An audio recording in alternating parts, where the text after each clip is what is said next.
Here, visitor. You are about to embark on a journey of discovery through the rich and fascinating history of classical Greece.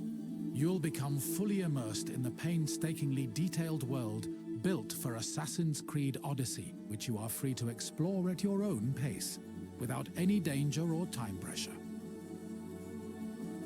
For a directed experience, take one of the many guided tours curated by prominent historians and archaeologists. Along the way, exchange words with some of Greece's most famous historical persons. The classical Greece you are about to explore is at the peak of its glory. This period is synonymous with grand accomplishments of the physical and the mental. Architectural marvels which still stand today dot its landscape, while towering achievements in philosophy, political systems, and art still influence our modern society in profound ways. We hope you become engrossed in the dazzling riches of ancient Greece and welcome you to your visit.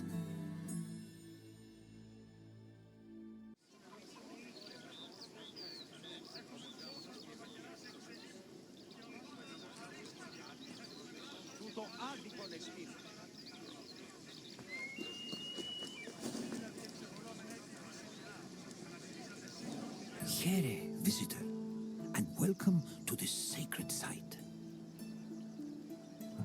Delphi is an amazing place to visit if you're looking for information.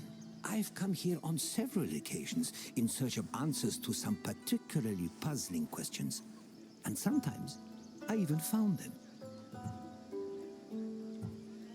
This is Delphi, home of the renowned oracle. Greeks considered it the navel of the world. Pilgrims and kings journeyed here from all over Greece and beyond, seeking advice from Apollo through the voice of his interpreter, Pythia. During your visit, you will experience the sanctuary through a pilgrim's eye and discover how important oracles and prophecies were to the people of Greece. Now, go off and begin your pilgrimage. I will be waiting for you at the end of your visit.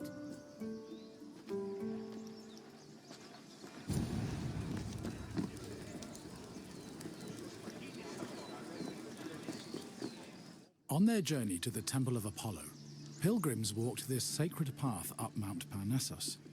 The summer sun beat down hot on their backs. Along the way, they took in the magnificent monuments, treasuries, and statues that adorned the road. These landmarks were tokens of people's reverence for the oracle's benevolence. All were dedicated to Apollo, and most were offered by cities to commemorate military victories. The monuments represented not only their donors' piety, but also their power and wealth. The sanctity of Delphi has endured to the present day, and visitors still take this very same route.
One of the most impressive dedications to Apollo came from the Cnidians, a Greek population that colonized the island of Lipari, north of Sicily. The story behind this dedication is notable.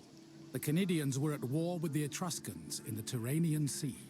Seeking a good omen, the Cnidians consulted the oracle, and following her advice, they successfully captured 20 enemy ships.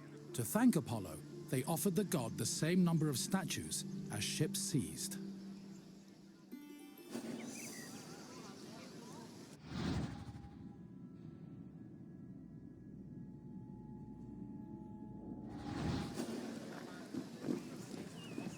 Αληθώς τούτο συνέβη.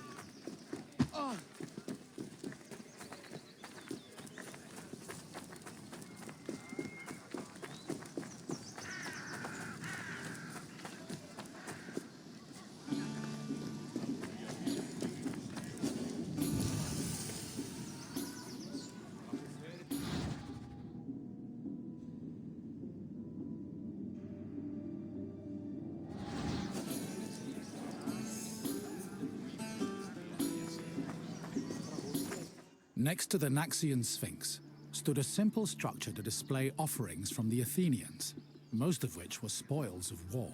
In particular, these offerings, called ex votos, were prows of sunken Persian ships. The Athenians built the portico after their naval victory over the Persians in 478 BCE.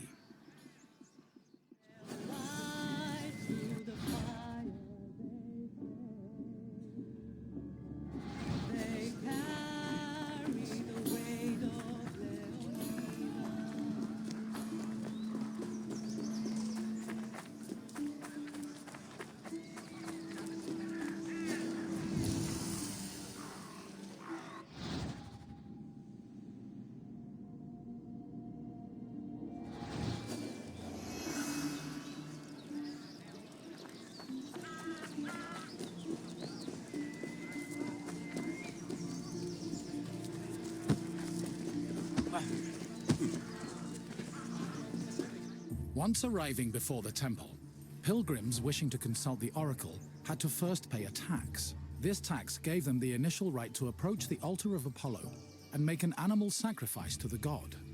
But before proceeding to the Pythia, the preliminary ritual had to succeed.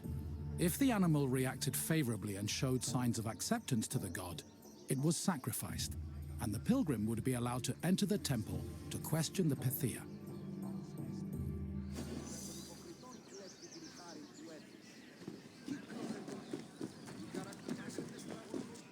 At last, we arrive at the Temple of Apollo, where the oracle relayed her prophecies. The temple was the final destination of those seeking an audience with the Pythia, and its appearance matched the majesty of its purpose.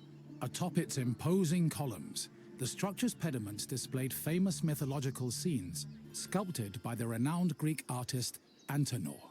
But as grand as the temple looked from the outside, it paled in comparison with what happened within.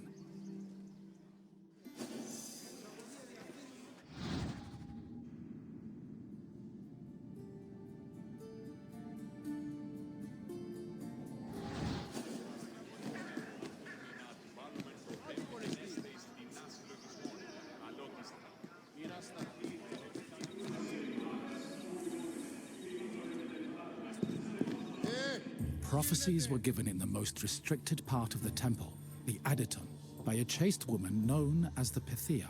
Before delivering prophecies, she first purified herself with water, then burned laurel leaves and barley flour to begin the ritual. Finally, while seated on a tripod surrounded by offerings, the Pythia delivered Apollo's messages. Her words were often strange and indecipherable, and required further interpretation by the temple's priests. Despite much research, the exact causes of the oracle's behavior while prophesying are debated to this day.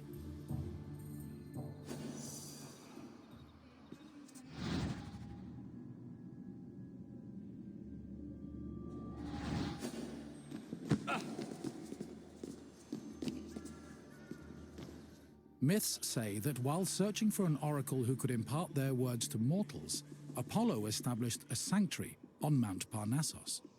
Apollo took over this site by slaying its sinister guardian, the snake-like Pythia.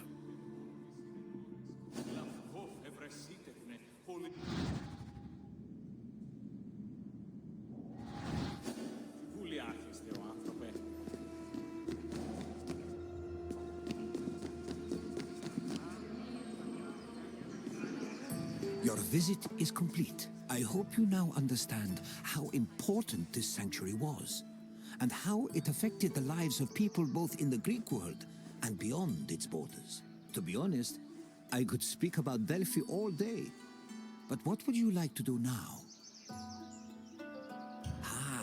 You wish to test your knowledge. Let's begin with a simple question. What did the oracle use to purify herself before her predictions? Correct. The oracle used water for purification. Time for another question. Which god was believed to speak through the oracle at Delphi? Yes, the oracle allegedly spoke the words of Apollo, which were then interpreted by priests. One final question for you. Delphi is situated on which mountain? Correct. Delphi stood on the slope of Mount Parnassos. Well done, traveler. Your knowledge rivals that of the wisest philosophers. Of course. Follow me.